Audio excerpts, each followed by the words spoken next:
Hola, vamos a empezar el seminario del día de hoy. Tenemos el placer de que nos visita Yuri Bonder. Yuri hizo el posgrado, el doctorado en ciencias físicas aquí en el programa de ciencias físicas, en el ICN. Luego también estuvo el postdoc en el ICN, y luego se fue el postdoc a Indiana con la gente que hace violaciones de Lorentz. Ya desde hace un buen tiempo es investigador del ICN. Muchas gracias, Yuri. Bueno, pues gracias por la invitación y la presentación. En principio, mi tema de investigación es la gravitación y no tanto la cosmología.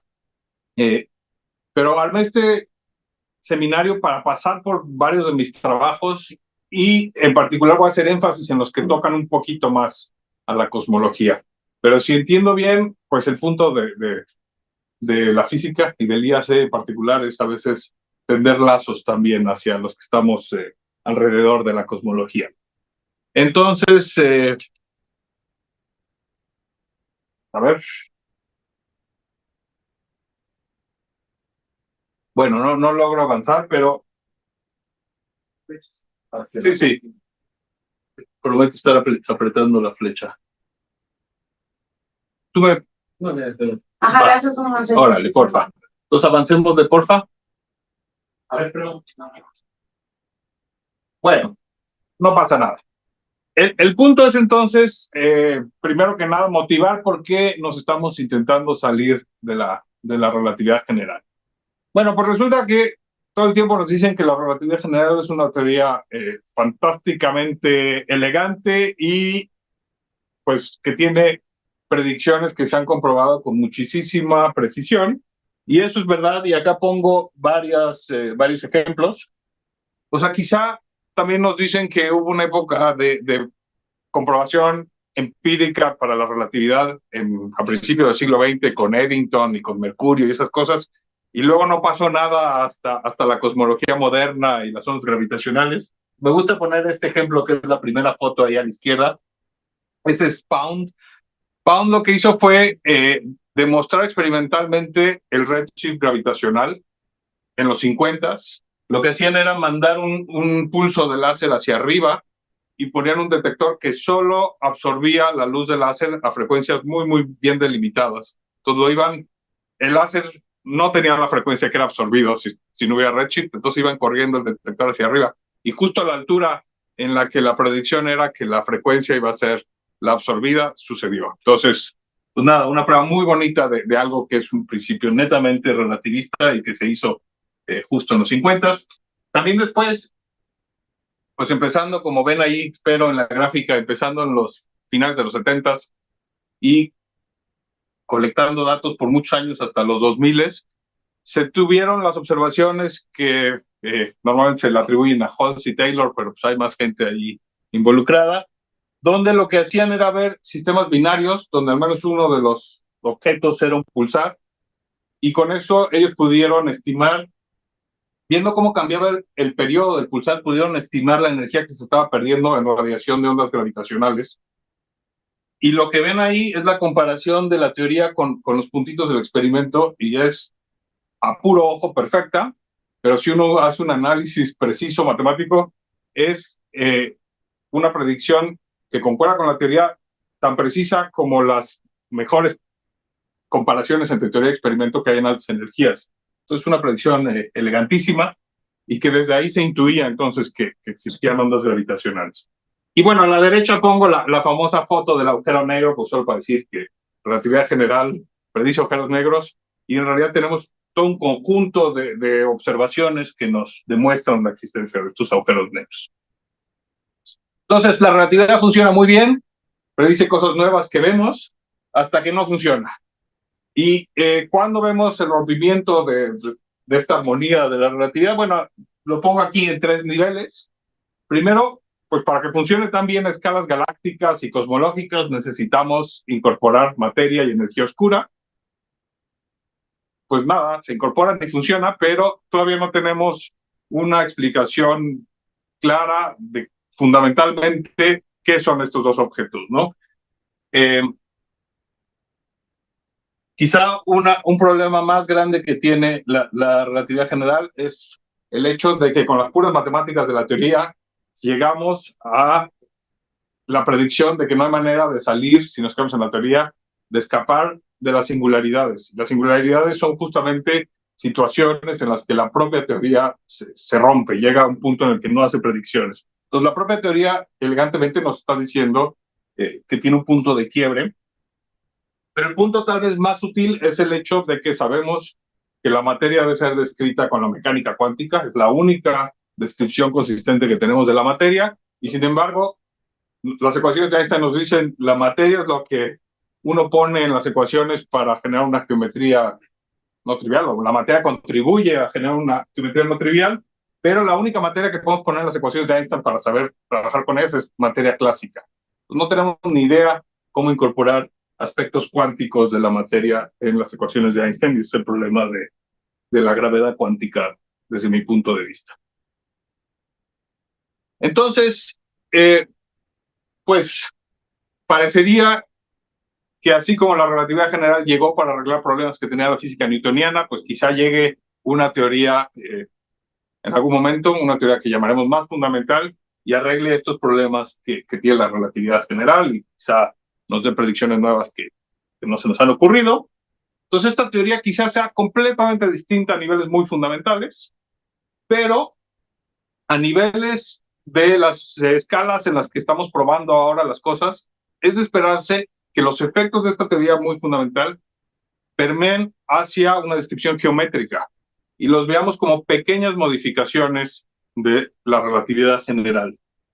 Acá pongo un dibujito que creo que quedó un poquito chico, tal vez la gente en Zoom lo puede ver mejor, pero ahí esquemáticamente tengo un espacio-tiempo, no sé, tipo Schwarzschild o algo por el estilo, y va el astronauta acá en su moto nave espacial, no sé qué es, y todo va bien, pero eventualmente en las zonas de más curvatura empieza a haber algunos cracks ahí en la estructura del espacio-tiempo, ¿no? Entonces es un poco lo que me parece que podría estar pasando. A niveles de curvatura enormes, cerca de la singularidad, ya no sabemos ni qué poner. Probablemente esta teoría se rompa y sea reemplazada por algo más fundamental. Cuando estoy muy lejos, en regiones de curvatura muy chiquita, pues todo será suave y funcionará bien. Pero habrá un régimen intermedio donde la cosa funcionará como una descripción geométrica, pero quizá con algunos parches, con algunas modificaciones pequeñas que se puedan ver. Y es en esta región intermedia donde yo me quiero enfocar, y en particular quiero ver si podemos pues pescar estas pequeñas rupturas en la descripción espaciotemporal que espero yo que estén por ahí abajo. Entonces la idea es construir teorías de la gravedad modificadas, alternativas, pero sin salirnos del paradigma geométrico. Entonces, pues mucha gente hace esto, no soy el único claramente, pero típicamente lo que la gente hace es simplemente modificar la acción de la teoría y llegan a teorías tipo FDR y todas las F de cosas que la gente ha considerado. Y lo que quiero platicarles acá es que hay como caminos alternativos para construir teorías de este tipo que también nos llevan a cosas interesantes. Entonces, pues es lo que voy a hacer, y además, uno de los corolarios de hacerlo así es que creo que uno puede tener una clasificación más sistemática de dónde está cada teoría. Seguimos, por favor. Ok, entonces la manera en la que voy a estar clasificando las teorías es en base a qué principios de la relatividad general estoy rompiendo para llegar a esta teoría nueva. Y para ello, pues hay que primero listar los principios de la relatividad general. Y resulta que esta lista difícilmente está así como con consenso universal en la literatura. Entonces, esta es mi propia lista, pero ahorita voy a argumentar que hace la chamba. Todos los principios que estoy proponiendo es, primero que nada, que la relatividad, o la teoría de la gravedad, perdónme, es una teoría geométrica que se describe con un espacio-tiempo que es una variedad diferencial de 4 dimensiones. Como segundo punto, pongo que el objeto que describe y describe por completo la gravedad es la métrica. ¿Vale? Solemos asumir que hay acoplamiento mínimo, solemos asumir invariancia bajo difeomorfismos e invariancia local de Lorentz. Algo que les digo pocas veces se dice es que los objetos que consideramos son objetos locales. Obviamente voy a explicar cada una de ellas más adelante y explicaré a qué me refiero con objetos locales. Y finalmente, si uno pone la restricción de que las ecuaciones sean a lo más de segundo orden, entonces tenemos un teorema que es el teorema de Lovelock, que nos dice que el resultado de estas 6 hipótesis, el único resultado es que la teoría tiene que ser relatividad general, quizá con constante cosmológica. Y eso se probó hace pues, más de 50 años. Bueno, evidentemente, si uno va a poner materia, pues uno tiene que discutir qué le va a pedir a la materia, pero eso no es algo con lo que yo me voy a entretener hoy. Déjenme discutir cuáles de estas hipótesis usa uno para probar la conservación del tensor energía-momento. Entonces, primero, si voy a hablar de la conservación de un objeto, primero, pues más me vale poderlo definir. Entonces, el tensor energía-momento es la variación de la acción de materia respecto a la métrica. Entonces, acá estoy usando dos cosas. La primera, estoy usando que la acción total la puedo partir en su parte gravitacional y su parte de materia. Estoy usando acople mínimo. Estoy usando acá en esta fórmula que mi único campo gravitacional es la métrica, que era mi hipótesis 2. Estoy usando que puedo tener una acción y la acción está hecha de puros objetos locales, o sea que solo es una integral del espacio-tiempo. Estoy usando mi hipótesis 5. Entonces, como ven, estas hipótesis implícitamente las requiero para definir el propio tensor energía-momento. Pero además, si tengo invariancia bajo difeomorfismos, entonces eso me permea en invariancia bajo difeomorfismos de la acción de materia, y esa es la condición que puedo usar para probar la ley de conservación. Entonces la prueba es simple. Agarro la acción de materia y le hago una variación. Entonces tiene la variación respecto a la métrica y la variación respecto a todos los campos de materia. Por cierto, por sí me refiero a una colección, si quieren, de campos de materia, no tiene que ser uno. Esquemáticamente funciona muy bien. Y si van a ser difeomorfismos, pues estos delta G y delta psi tienen que ser los asociados a difeomorfismos, ya derivados del I. La próxima, porfa. Ok, entonces acá uso la definición del tensor energía-momento, la derivada del I, y acá uso que estoy on shell. Entonces on shell, si ven, el único pedazo de la acción de arriba que depende de los campos de materia es el segundo término, o bueno, el segundo pedacito en esta descomposición. Y entonces la ecuación de movimiento de los campos de materia es la que tengo ahí hasta abajo. Entonces on shell, este término se va, y simplemente me toca integrar por partes acá, y noto que, si ponemos la siguiente, porfa, pedir invariancia, o sea, pedir que el delta sea un 0, me lleva a esta ecuación, y si ahora esta ecuación va a ser válida para todo difeomorfismo, o sea, para todo campo psi, necesito necesariamente que la divergencia de TAB sea 0.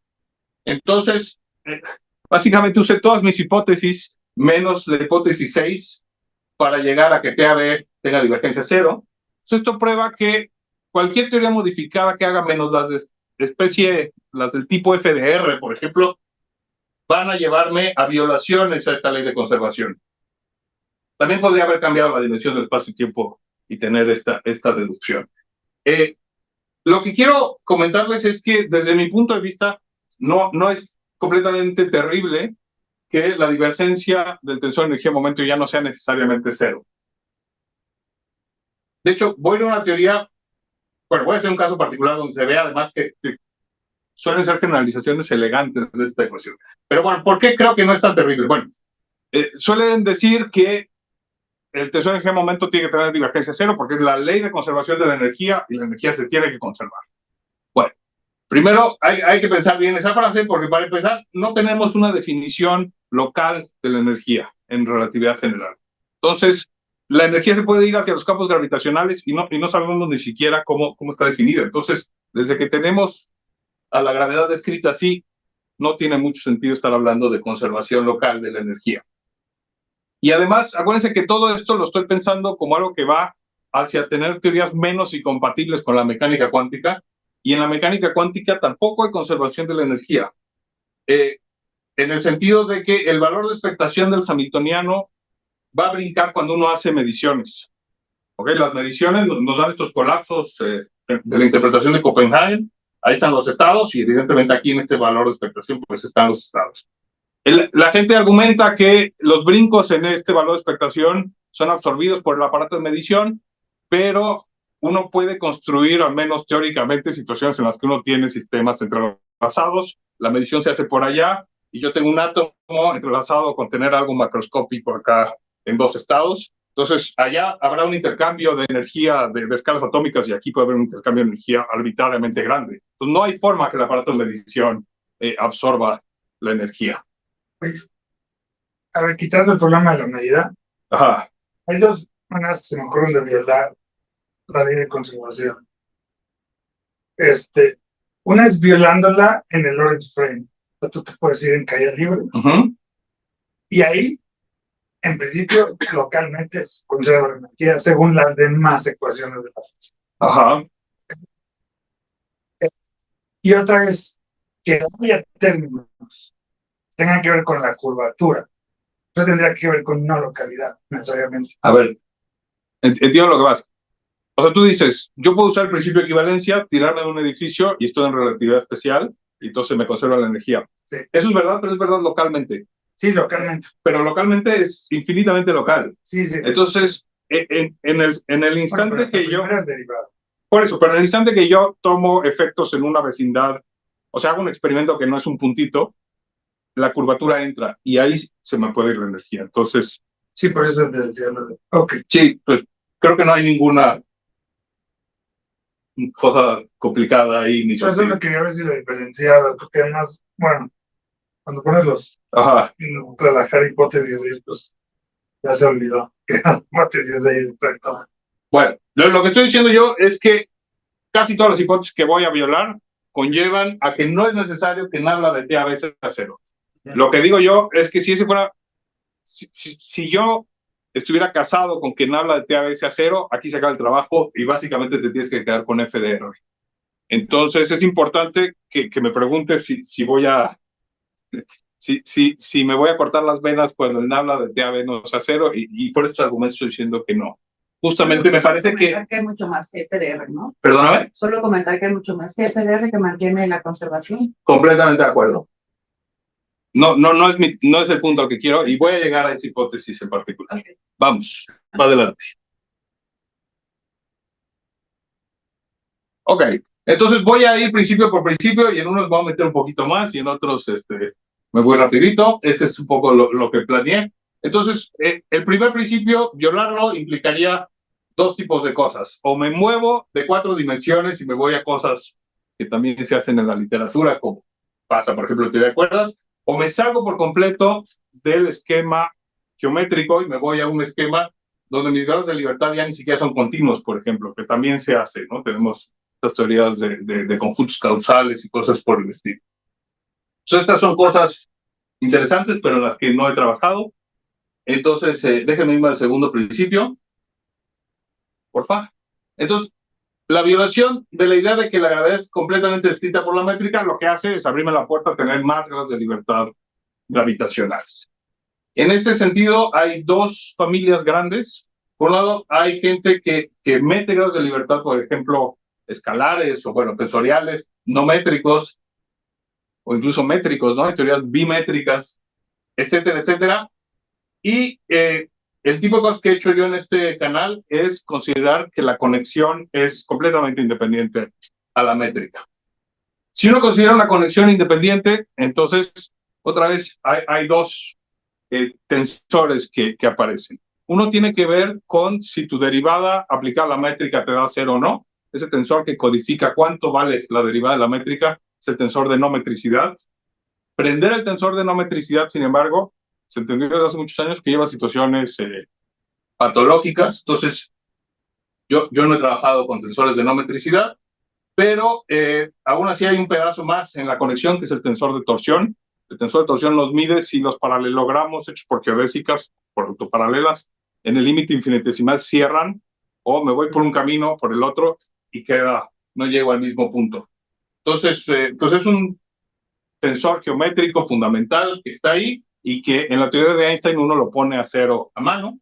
Si uno no lo pone a 0 a mano, entonces, y no relaja ninguno de los demás principios, uno llega a lo que se llama la teoría de Einstein-Cartan. La teoría de Einstein-Cartan es muy interesante porque no hay ninguna observación que la haya restringido. En todas las observaciones que se han hecho para probar la relatividad general, las predicciones de Einstein-Cartan coinciden con las de relatividad general. De hecho, esto tiene que ver con que la torsión en Einstein-Cartan es prendida por lo que llamamos la densidad de spin, pero a través de una relación algebraica. Entonces, solo tengo torsión en regiones donde tengo densidad de spin no cero. Y si me salgo, inmediatamente tengo una teoría que coincide en todo con relatividad general. Entonces, bueno, uno puede darse cuenta más o menos fácil que la teoría de Einstein-Cartan se puede repensar como una teoría que es básicamente relatividad general, pero con un acople entre 4 fermiones que es mediado por la constante Newton. Y entonces uno se puede preguntar dónde se podría ver los efectos de ese acople.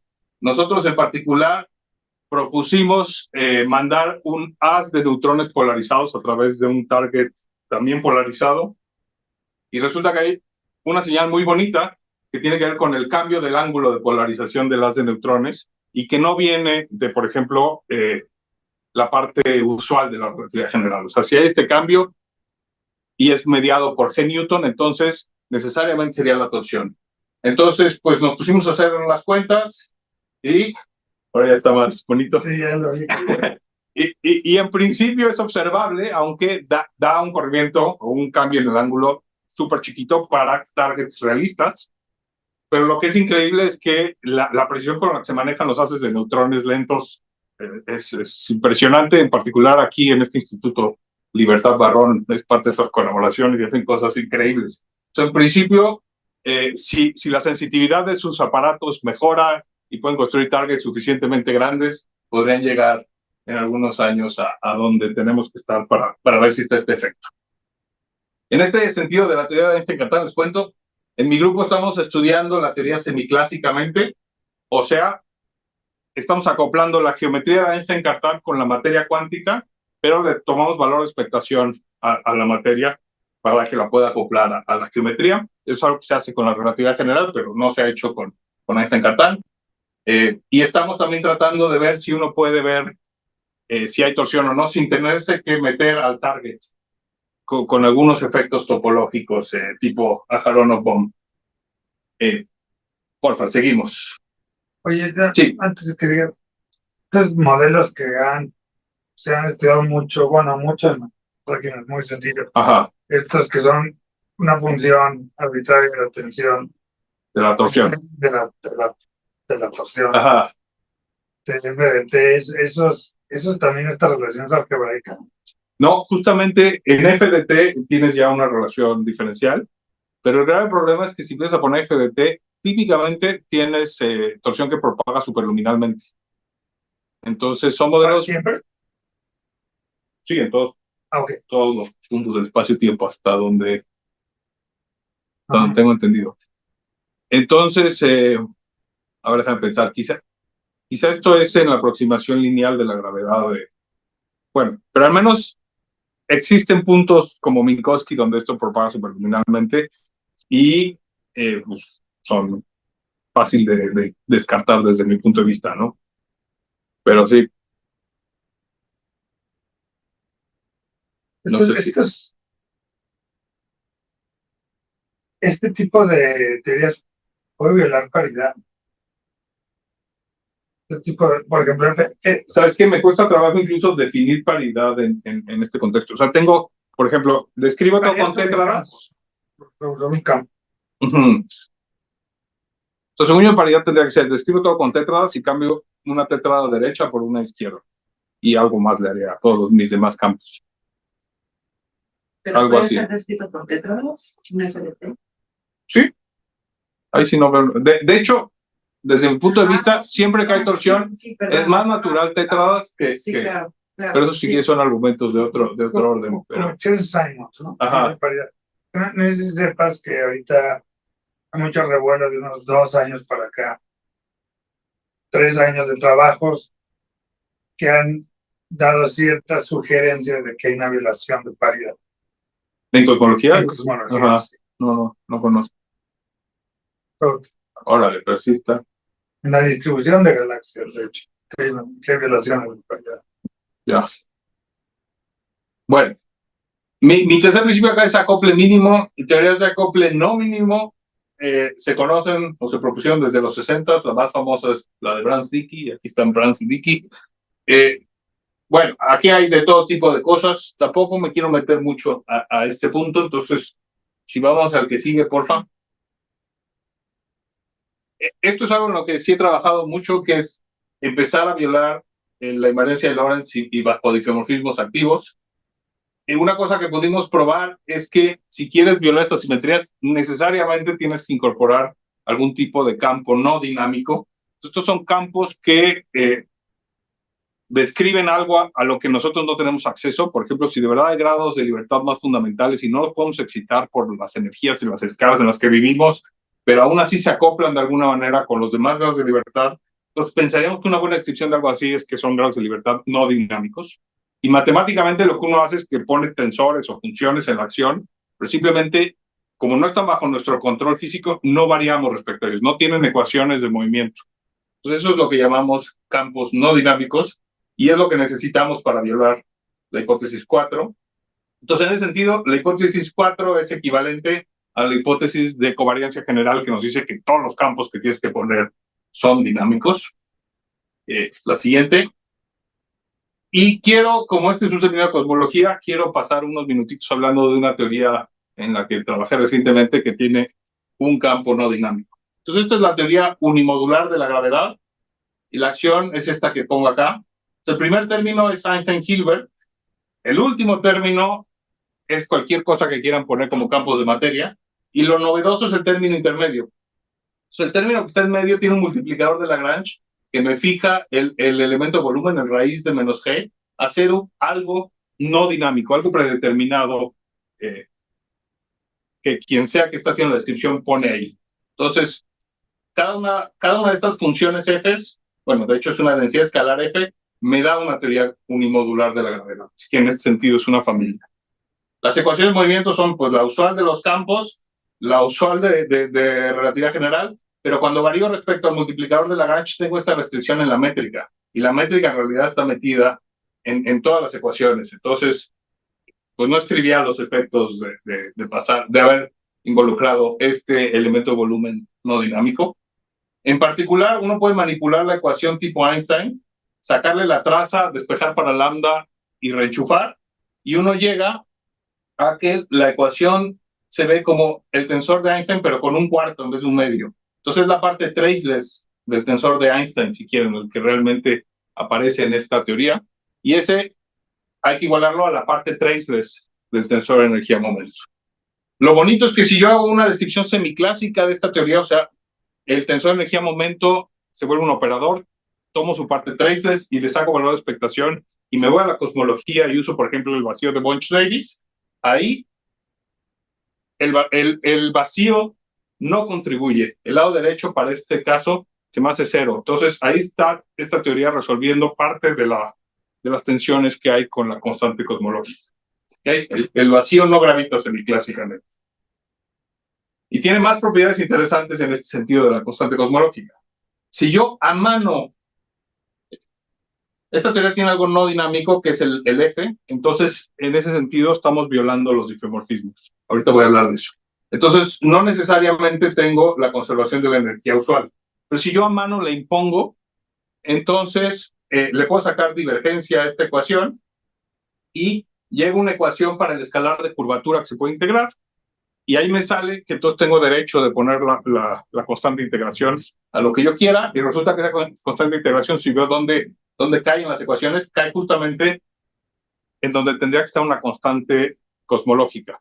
Entonces esta ecuación me deja tener una constante de integración que no tiene nada que ver con el vacío de mis campos, jugando el papel de la constante cosmológica. Entonces, en ese sentido es que esta teoría provee una solución al problema de la constante cosmológica.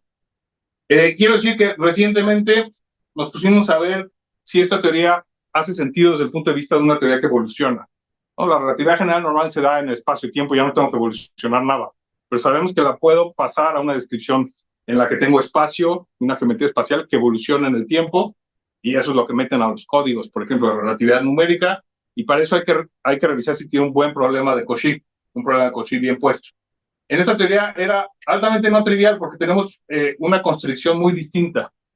y el tipo de cosas que uno revisa es si las constricciones uno las da en datos iniciales y se mantienen con la evolución. Entonces, lo que revisamos es que a pesar de que la estructura de constricciones es completamente distinta que relatividad general, se mantiene, y una vez satisfechas todas las constricciones, aparecen constricciones secundarias en esta teoría, pero una vez satisfechas todas las constricciones, entonces la dinámica se parece a relatividad general y pudimos probar o encontrar condiciones suficientes donde sabemos que la evolución va a tener un buen problema de valor inicial.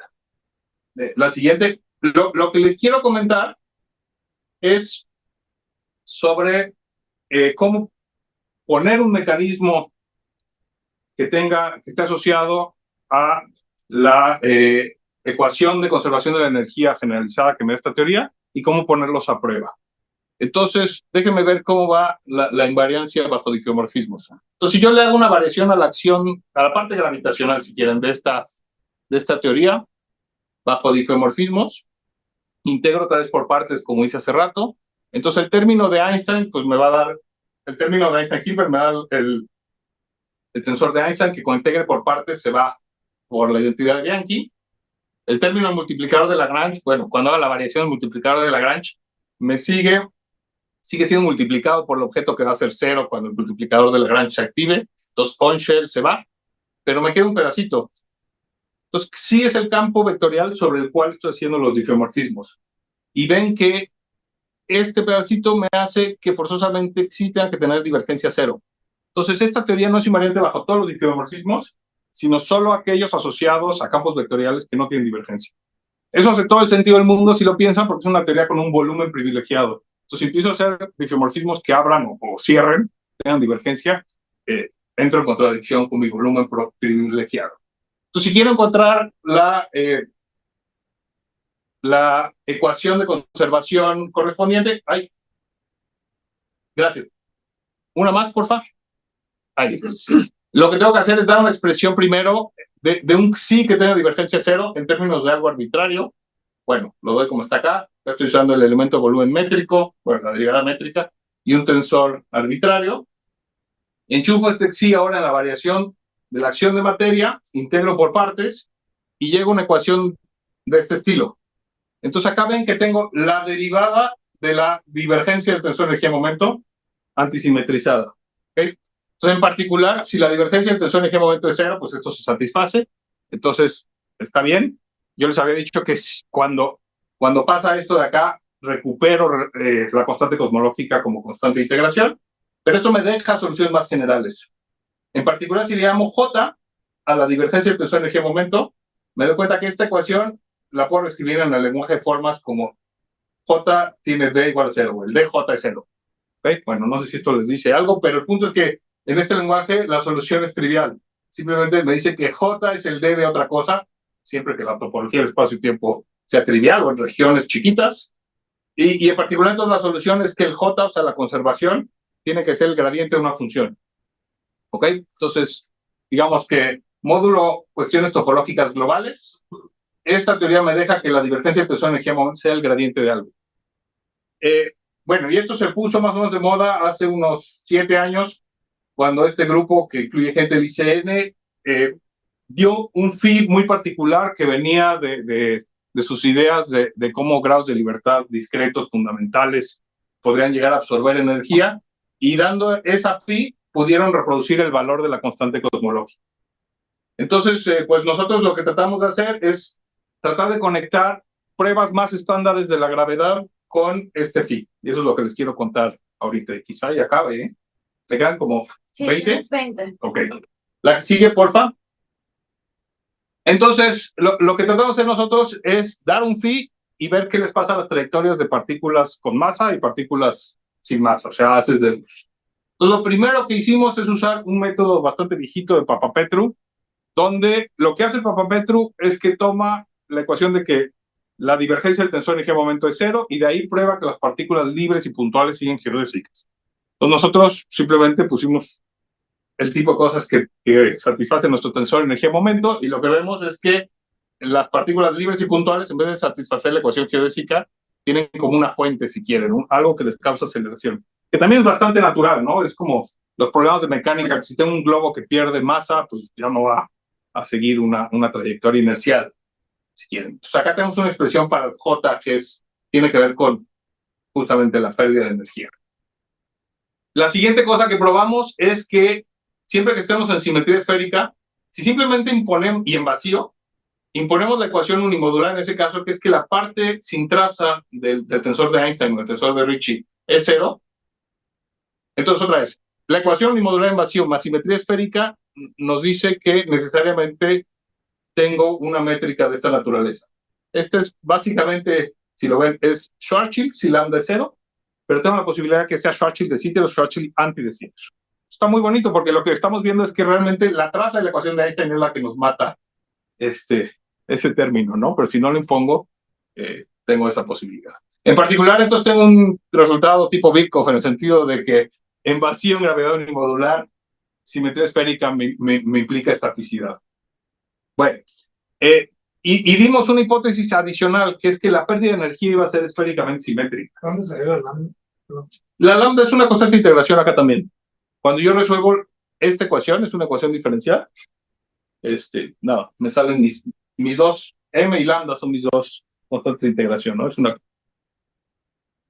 Bueno, entonces les digo, Phi me describe qué onda con las partículas de prueba. En principio puede tener un espacio esféricamente simétrico y mis partículas de prueba, pues que no tengan nada que ver con esa simetría, ¿no? Pero estoy pidiendo adicionalmente, solo por poder hacer los cálculos que hicimos, simetría esférica en la pérdida de la energía. Si pido esto, entonces puedo reducir el problema de la trayectoria de mis partículas, que era muy complicado. Son trayectorias de partículas cuando la partícula pierde energía.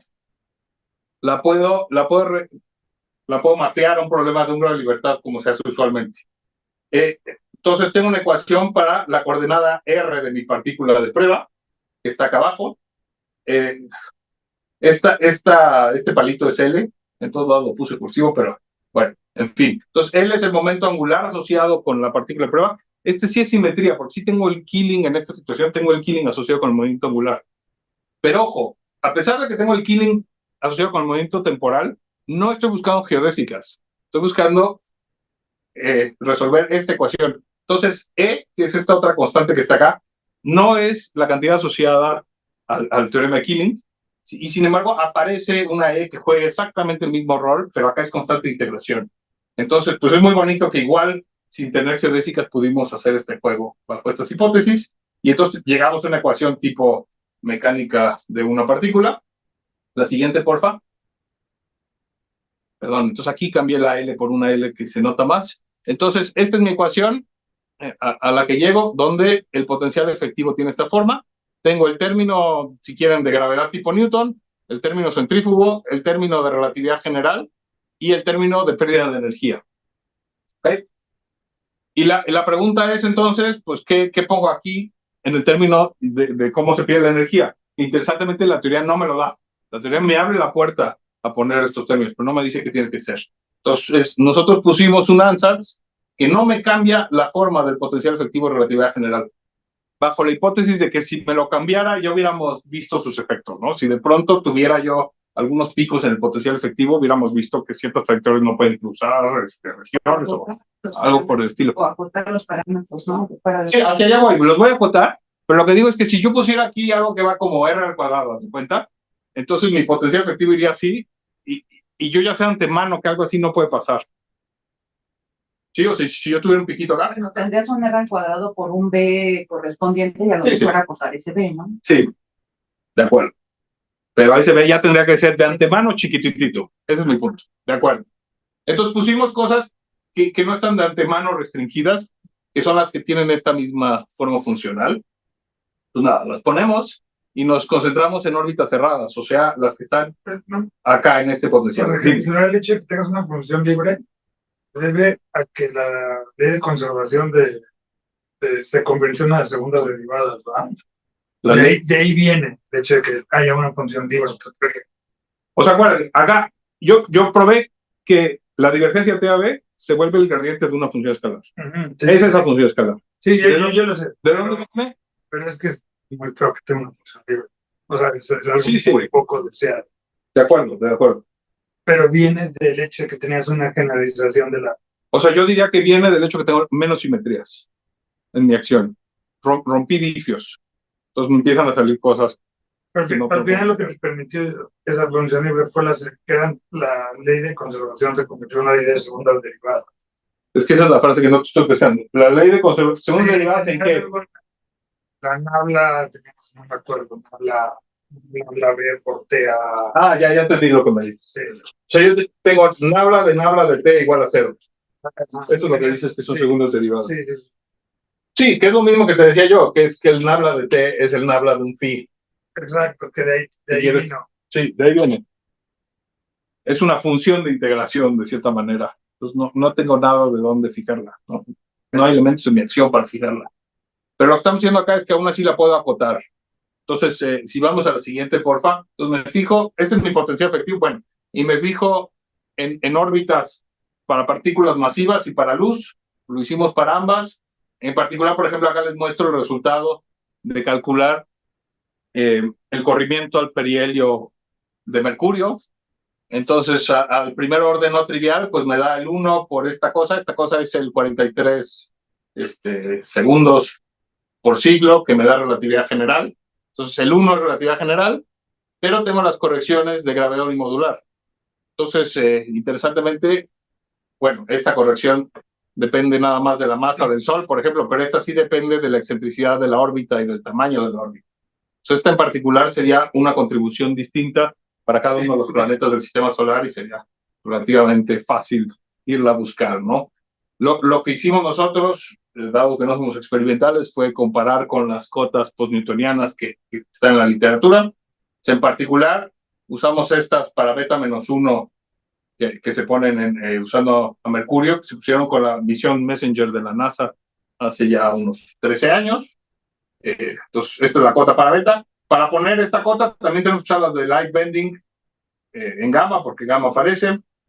Bueno, entonces comparo esta expresión con mis cotas en beta y gamma de ppn con esto de acá y puedo ponerle cotas a mis parámetros. Entonces, como ven, B1 no genera efectos, entonces en particular no está acotado, tenía 3 parámetros, pero tengo esta cota sobre B2 y B3 sobre esta combinación lineal. Digo, acá los números no son muy, no parecen las cotas más estrictas del mundo, pero también tiene que ver con las unidades que estamos usando, ¿no? Si yo en vez de dividir entre las masas del Sol pusiera gigaelectronvolts, parecerían unas cotas espectaculares. Entonces, bueno, no se vayan con la finta de los numeritos. Y bueno, hicimos lo mismo para light bending y para el efecto Shapiro y pusimos cotas similares en las órbitas nulas.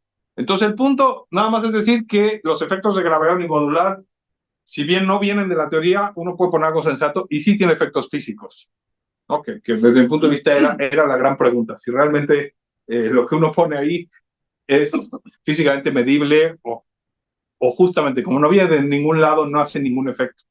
Esa era un poco la pregunta. Y no pusieron la pi que usaba Daniel para obtener la... No lo pusimos porque la phi que usa Daniel se hace 0 en nuestra situación, porque va como la escala de curvatura. Entonces, podemos poner Kretschmann o algo así, lo pensamos hacer en algún momento, pero ya se ponía más latoso el punto. Porfa. Ok, déjenme quizás saltarme esta diapositiva. Vamos a ver qué sigue. Déjenme hablar de este asunto de que la teoría es local o no. En este sentido, lo que quiero decir por local es que los objetos que uso para construir mi acción son tensores, campos tensoriales usuales. Un campo tensorial, entonces, depende de un solo punto.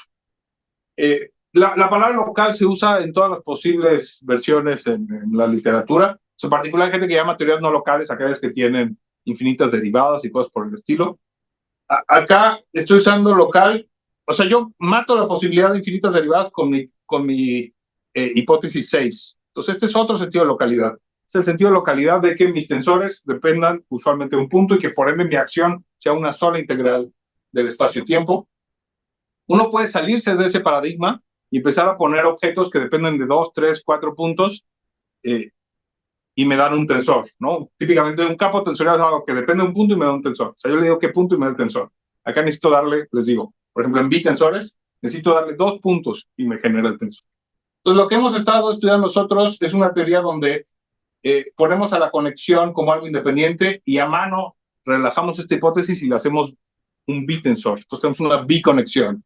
Y nos está dando resultados bonitos. En particular lo estamos aplicando al universo temprano, entonces espero algún día regresar al IAC y contarles qué nos está dando por ahí. Pero lo que quería comentarles más bien es por qué estamos haciendo esta locura, y tiene que ver con otra vez dos puntos.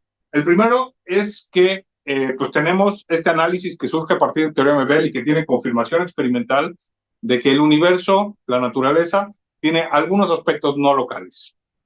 ¿Ok? Llámenle entanglement o llámenle lo que quieran. Lo bonito del teorema de Bell es que no requieres casarte con cuáles son los aspectos no locales. ¿Ok? Bell se hace la pregunta, si hay algo no local, ¿qué vería yo?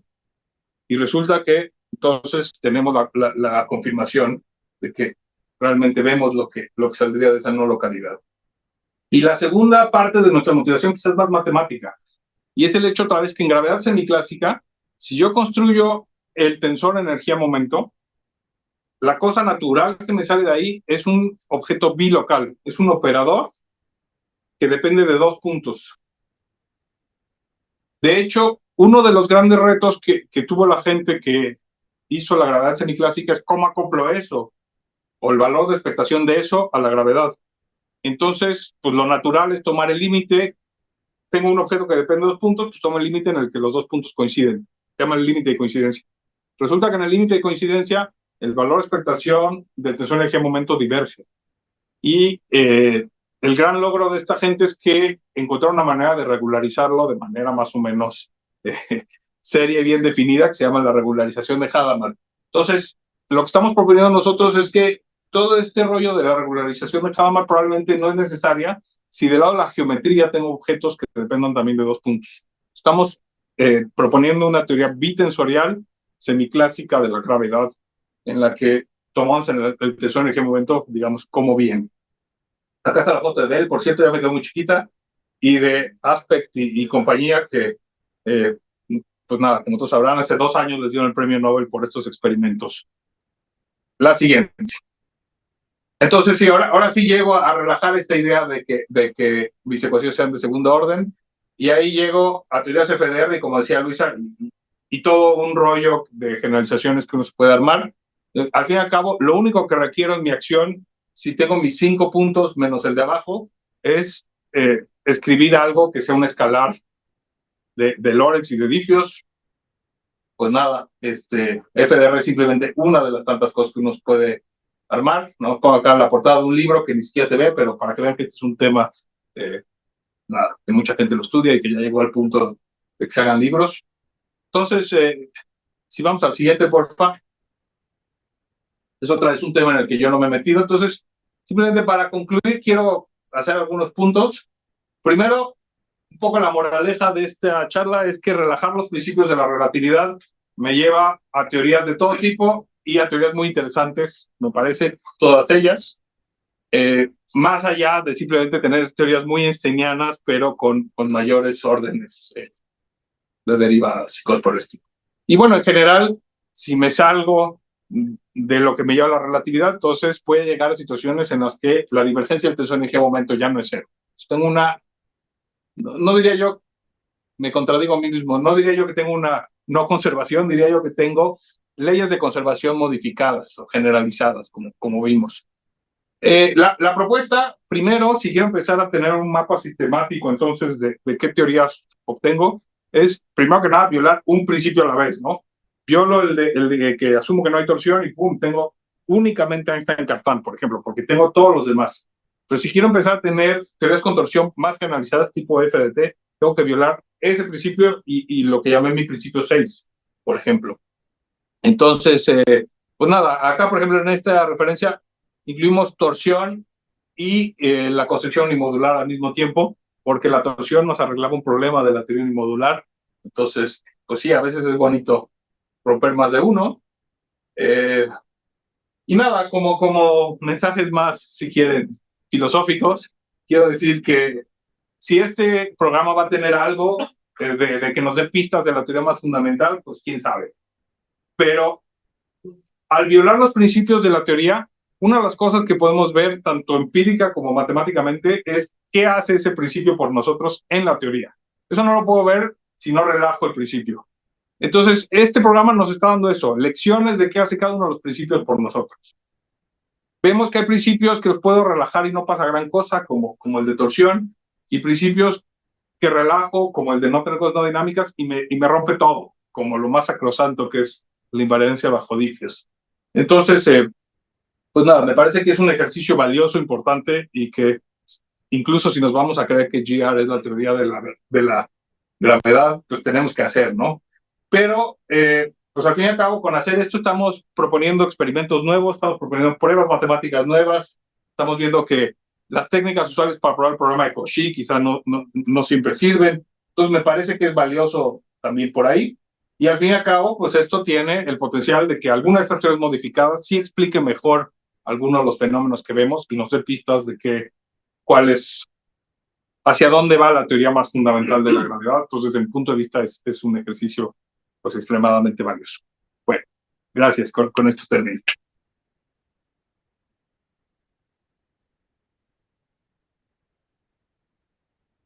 Pasamos a las preguntas. Tú eres el chef. Perdón. Yo soy chef. Preguntas de aquí del salón. Aquí hay. Empezamos por acá. Y luego. Oye, cuando sacaste esta nueva expresión para esta nueva ecuación de que d cuadrada de E esencialmente cero, ¿podrías decir entonces que hay un tensor de energía-momento más generalizado? Esa es una. Y la segunda es, ¿lo podrías llevar a cualquier tipo de extensión de la gravitación que hagas? A ver, el tensor de energía-momento sigue siendo la variación de la acción de materia respecto a G. Pero lo puedes redefinir como algo más. No, pero digo, en ese tensor que aparece en esa ecuación es ese. Sí, hay gente que le ha pegado el phi al t y sacan un tensor. Hay gente que ha hecho ese tipo de manipulaciones, eso es verdad. Pero más bien, lo que nos está diciendo esto es que configuraciones, imagínate que tengo la misma teoría, o sea, la misma materia acoplada a relatividad general que acoplada a gravedad unimodular. Entonces, gravedad unimodular me incluye todas las soluciones donde la materia tiene un tensor de energía-momento que tiene divergencia cero, pero el espacio de soluciones consistentes es un poquito más grandes, porque me incluye también aquellas donde tengo esta relación un poquito más relajada, si quieres. Entonces, simplemente gravedad unimodular me deja tener configuraciones de la materia un poquito más generales que las que me dejaría relatividad general. Te contesto a la segunda. Respecto a agarrar otras teorías y meterle algún tipo de construcción unimodular, creo que los únicos que lo hemos hecho somos nosotros en justamente este trabajo. Pero sí, siempre lo puedo hacer, ¿no? Por eso decía, puedo violar todos mis principios, entonces puedo haber violado el que quieras y además meterle esta función, esta densidad escalar no dinámica que me fije el volumen. El problema de empezar a violar demasiados principios a la vez, que luego llegas a resultados y ya no sabes exactamente si se debió a la combinación de estos dos. Entonces, un poco por eso no lo hacemos, pero sí, sin duda se puede hacer y se puede checar. Si hay alguna teoría que te resuelve algo y además quieres resolver el problema de la constante cosmológica, sí un mecanismo como este lo haría. No sé si eso es lo que tenías en mente. Más bien la generalización del tensor de energía-momento es el punto. O sea, es que tú estás diciendo que a fuerza tiene que ser esa definición. ¿Por qué? Vamos a extender cosas. Podrías pensar que tienes un tensor de energía-momento más generalizado de esa manera y entonces satisface una ley de conservación bonita, si es que quieres llegar. Sí, eso lo puedes hacer. A mí tampoco me molesta el hecho de que en términos generales una definición tradicional, la divergencia del tensor de energía-momento no sea cero. Eso no tiene ningún problema. Lo vemos si tú pones un fluido, incluso en relatividad general, eso ya no es cero, por ejemplo, ¿no? Entonces, depende qué es lo que quieras. O sea, son palabras. Bueno, justamente para que no sean palabras, si uso TAB, me estoy refiriendo a la definición que todos usamos de TAB. Y sí, evidentemente, si uno quiere mezclar símbolos y ponerle un nombre, pues vivimos en una ciencia democrática. No, bueno, la ciencia no se vota, ¿no? No, digo, cada quien puede definir lo que quiera, ¿no? Ok, acá tenemos sillas, hay una en línea, pero él estaba también, entonces la tuya y después la que está en línea.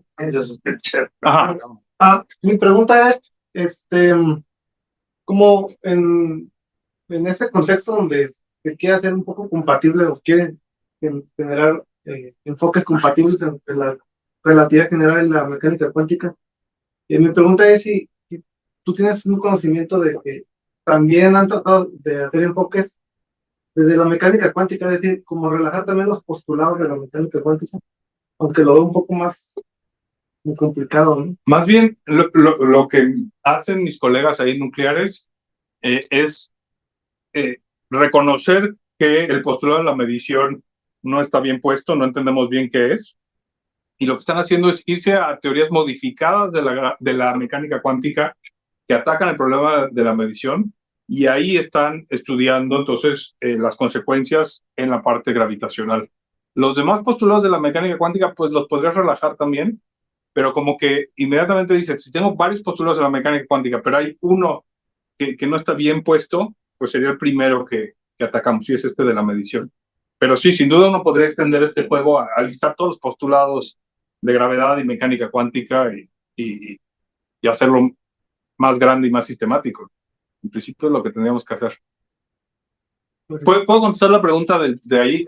Es sencilla. Lo que me está preguntando es por qué cuando resolví la ecuación generalizada de conservación, ¿por qué la divergencia de tensión, energía, momento es menos el gradiente de una función y no más el gradiente de una función? Es pura convención, ¿no? Nada más estamos siguiendo la convención usual en física, que el potencial es menos, perdón, la fuerza es menos el gradiente del potencial. Es vil convención. Sí, ahí no hay nada. Salud. ¿Hay más preguntas en línea? ¿Alguna más pregunta? ¿Hay más preguntas en línea? Por ahí. Si quieren abrir su micrófono directo, feel free. Luisa. Yo nada más me quedé con curiosidad, ¿cómo es tu propuesta para medir esta torsión de manera cosmológica? O sea, conocer la propuesta que... No, sí, ahí te voy. Como lo que existían. Queremos medir la biconexión que estamos poniendo nosotros. Ajá. No. O sea, no la queremos medir porque queremos preguntarnos lo siguiente. Si yo tengo en el universo muy temprano, por ejemplo, algún campo tipo inflatón o algo así, y está en un estado que tiene un chorro de entrelazamiento, entonces, ¿cómo gravitaría eso de acuerdo a nuestro modelo? Y queremos ver si nos da si tiene inflación, si no, si la inflación se apaga de una manera más natural. Ese es el tipo de preguntas que nos queremos hacer. O sea, para las ecuaciones con torsión. O sea, Es que no, es una conexión bitensorial. O sea, ¿con dos métricas? No, una conexión que le toca dar 2 puntos y ya me da un tensor. Entonces, esto es compatible con tener un tensor de energía-momento ahora que no le tomé el límite de coincidencia, que depende de 2 puntos.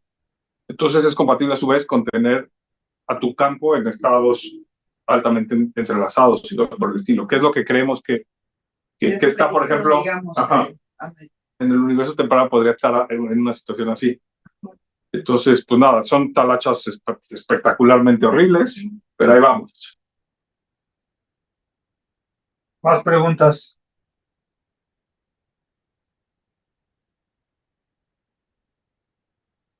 Bueno, vamos a agradecer a Yuri. Con mucho gusto.